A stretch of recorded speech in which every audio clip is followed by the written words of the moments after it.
welcome back to the channel. Today we're going to be doing a coolant expansion tank on a BMW. So if you would like to tag along, go ahead and do so, but don't forget to smash that like button and subscribe. Cool. Alright guys, so here is your expansion tank. So you're going to have 3 main connectors for coolant and then 1 for electrical. So you'll have these 2 down here, 1 up top, and then your main electrical connector at the very bottom. And then also, this little guy is going to tell you how much coolant you currently have. Alright guys, so up next we have these 2 10mm bolts. So we're going to remove these, and then after that we're going to go ahead and take off these coolant lines. It's a lot easier than it looks. And you might want to explain that. Cool. Alright guys, so right here you're going to have this little clip, and all you're going to have to do, if you have a hook, it works awesome. Just go ahead, go inside right here, lift it up, and then you should be able to just pull this line right off. Now it is. Alright guys, so next take your pick, and there's going to be that big hose that connects right here. You're going to have a clip on it just like we had on this one right there. So just reach down, hook it, pop it, and then you should be good to go.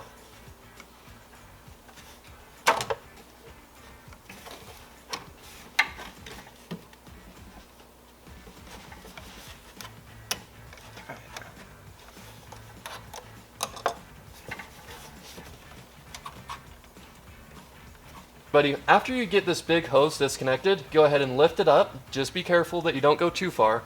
And then you're going to have this little electrical connection that you should be able to just pop right off. And then your old expansion tank is out. Alright guys, after you get that expansion tank out, go ahead, just sort of come in here, try and inspect all of the O-rings on the hoses. Make sure there's no rips or tears, and they're going to be down in there, so make sure to get a good light. And then just make sure nothing's torn, double check it, and then you're good to go. Alright guys, so take your new expansion tank and go ahead and start hooking everything up.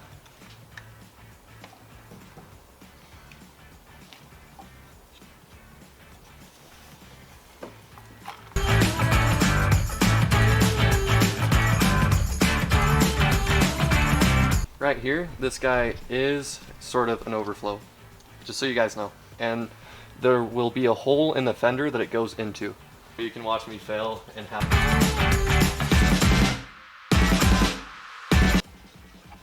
So after you guys get it topped off with coolant, go ahead, start the motor, and make sure to lift up the garage door so you don't die.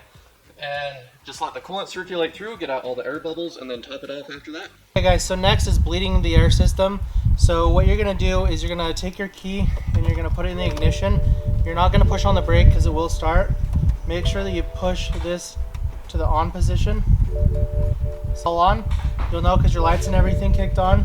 And then turn up your heater all the way.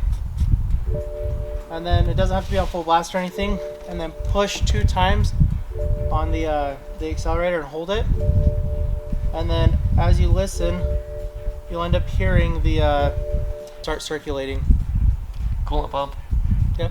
And so that's going to circulate that and take out all the air bubbles and everything out of the system. And so you have to let this run for 10 minutes, and then you'll check your coolant again and make sure that's all topped off, and then you'll be good to go.